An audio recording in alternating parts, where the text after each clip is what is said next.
Hi everybody, welcome back to the channel. You guys thought our lists for 2025 were done, but nope, we're coming back with a few more. So today we're going to be going over my personal top 10 favorite Black Series figure releases of 2025. If Saturday morning cartoons fueled your imagination as a kid and powers your action figure collecting now as an adult, then you're in the right place. Thanks for stopping by, and welcome to Saturday Morning Toy Collector. And if you like my content, please consider subscribing.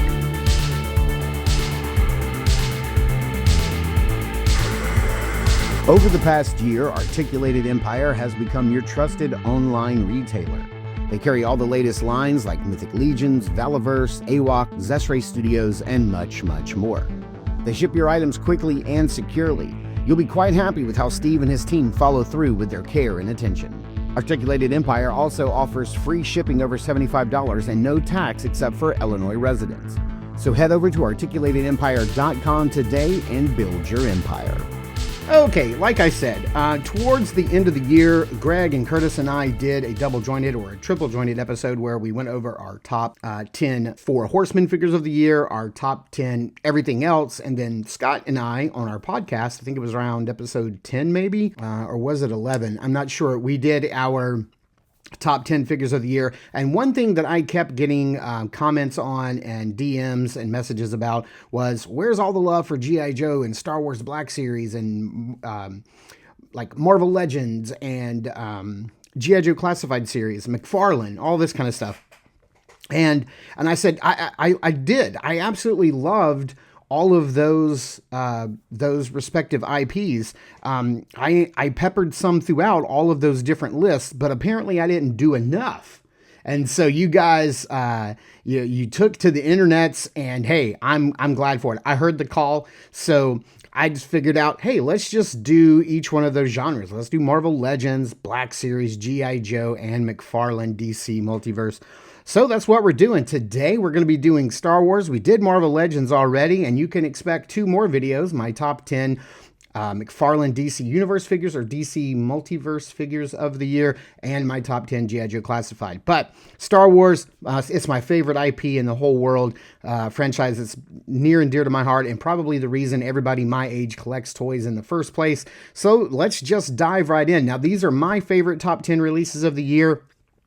These are not necessarily ones you would have found in stores. Most of them are. Some of them are a few of the exclusives from different shows. But this is just my list. These are the figures that made me happy, that brought me the most joy from the Star Wars franchise this year. And boy, we had some bangers. One person commented, "What are you talking about? There wasn't enough Star Wars Black Series out. 2025 was the best year we had for Star Wars Black Series." I couldn't agree more. Couldn't agree more. It was one of the best years of all time. Absolutely. We got some much needed figures. So here's my top 10. They're in no particular order. There isn't like a 1 through 10 or a 10 through 1. I'm not counting down. These are just as they are. As a matter of fact, they're probably going to pop up in alphabetical order because that's how I have my images arranged. So let's just dive right in. My number, the first figure here that I almost said number 1. My first figure we're going to talk about here is, of course, Dash Rendar. I was very happy to see that we were getting this guy. I knew that we were going to be getting this guy when they did Prince Zisor or Zisor or however you guys say that name. I loved Shadows of the Empire. It was the first Star Wars game. I think I wasn't the first Star Wars game because I definitely played the NES side-scrollers, but it was the first big Star Wars game that I dove into and really connected with as a kid on the N64.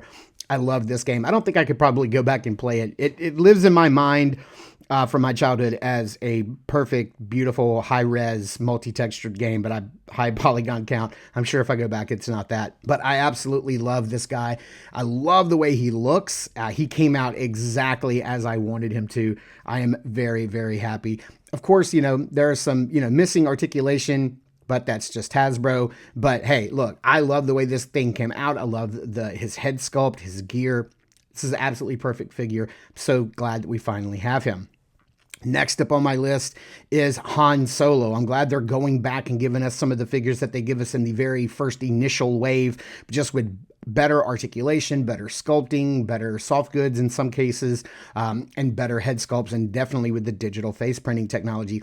Harrison Ford, like Mark Hamill, has one of those faces that, unless you're getting like a Hot Toys figure, 1/12 scale, I haven't seen any company just absolutely nail that Harrison Ford look.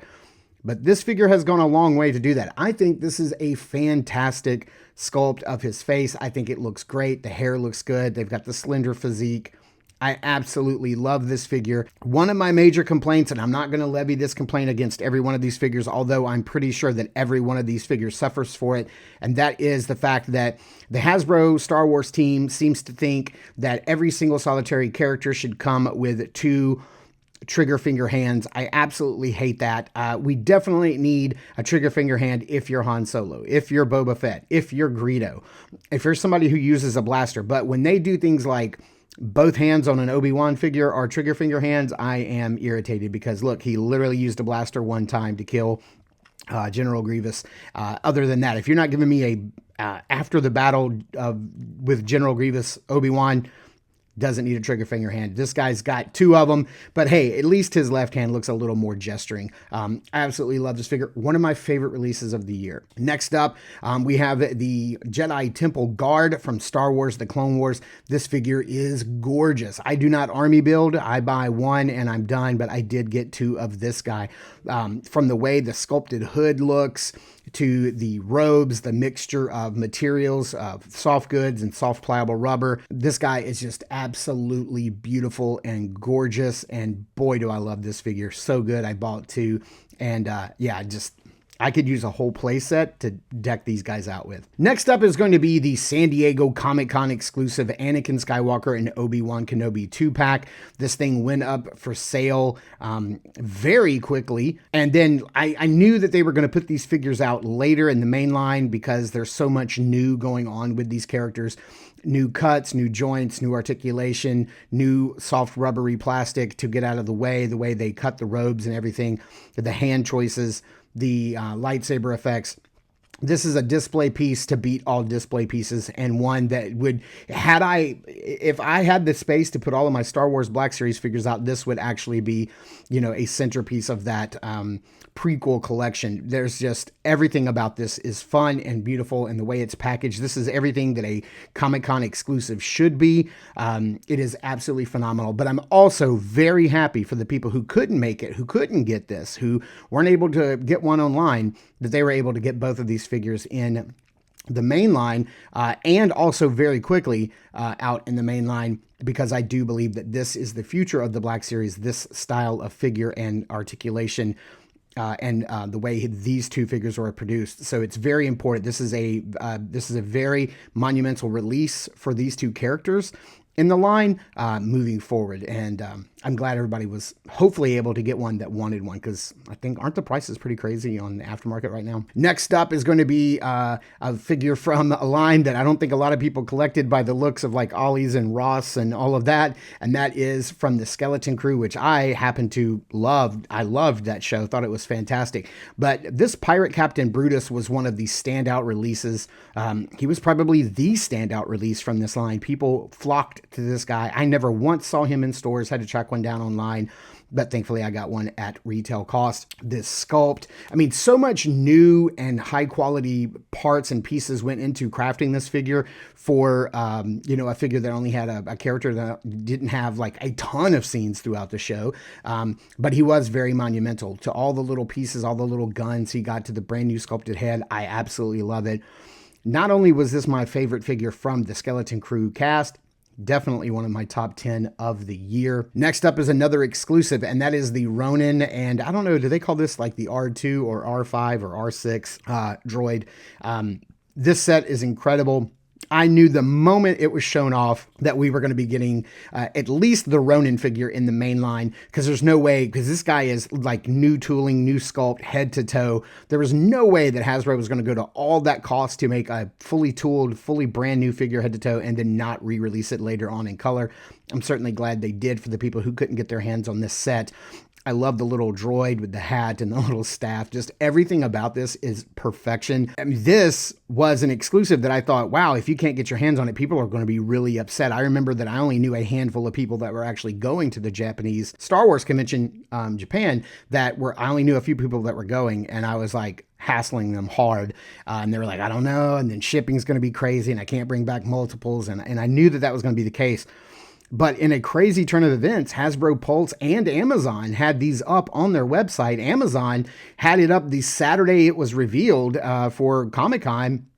I ordered one from Amazon and had it like by Monday. It was ridiculous. Like I had this in hand faster than I actually traveled to Japan and then shipped one home. It was crazy, but this packaging, the display inside the packaging, everything about it is absolutely gorgeous. I did review this set on the channel. You can find that here if you'd like to check out that review. Such a beautiful, beautiful set. Definitely one of the standout releases of the year. Next up is going to be a figure probably released in that deluxe price point, and that is the Savage Opress. I was kind of hesitant about getting this figure because I was cherry picking last year in 25, and I was like, do I really need a Savage? And then I saw this guy in hand, and I was like, oh yeah, I totally need a Savage. That guy is big, he's huge, he's hulking, he's beefy. He has a mixture of like soft rubbery parts and plastic and soft goods. It's just, man, he is just a fantastic release. He also comes with both the spear and his lightsaber. The sculpt on the head, the paint apps, he's truly an amazing figure. One of the standouts of the year, and you put him next to a Clone Wars Maul and he just dwarfs his little brother. Next up is Shaak Ti. We don't have many females on my list, but this was one that because of the soft goods, the robes, the paint apps on her head, the sculpt, it's just, I'm even probably going to say that if I had to pick a number one release of the year, this would probably be it. We've needed a Shaak Ti in the 6-inch scale line for a long time. And boy, they made us wait for her. But when we got her, she is phenomenal. This is a perfect figure. You don't have the traffic cone plastic robes. You get these soft goods that flow very nicely. She looks great. The paint apps on the head, if you zoom in and like look at the detail on the little beaded work around her, top of her head, it's exquisite. It's gorgeous. Definitely one of the standout figures of the year. And then another figure that just blew me away was Sebulba. We've been waiting a long time for like young Anakin and Padme and that crew as they go out into Tatooine in the prequels. And then of course they meet. We've got a good Jar Jar. We needed Sebulba to round that out, and we just had the Star Wars reveal yesterday. They had a live stream where they revealed Watto, and he looks like he's going to fit in great with this little crew. I love this figure. Is fantastic. If you passed on him for whatever reason, because maybe you don't like the prequels or don't think you need this character, get one just for the engineering and the look alone. All the intricate details, the beadwork on the little skirt piece around his waist, all the articulation points, the head sculpt, the paint. They made us wait a while, like Shaak Ti, for this figure, but when they delivered, boy, did they deliver. Definitely one of the standouts of the year. Probably my favorite 2-pack of the year. My favorite set is this Luke and Vader from Empire Strikes Back. It's their very monumental, very consequential and pivotal battle on Bespin. This set does not disappoint. You get a beautiful, beautiful, well-articulated Darth Vader with a cloth wired cape, which is phenomenal. And then my personal favorite Luke of all time is in his Bespin gear. He's never looked better. This is probably the best Bespin Luke we've ever been given. I absolutely love, love, love this release. It is absolutely fantastic. Definitely tops of the list. And there you have it. That's my list. That's my 10 best releases from Star Wars The Black Series in 2025. Let me know in the comments down below if I missed somebody that's on your list, something I didn't think about. Let me know what you think in the comments down below. Please be sure to check out our podcast called Across the Toyverse. Comes out every 2 weeks. We're on episode 11. We're recording episode 12 tomorrow. And be sure to check that out wherever you download your podcast. Please check us out over at Instagram at Saturday Morning Toy Collector. I am your Saturday Morning Toy Collector, Mark, and I'll see you in the toy aisles.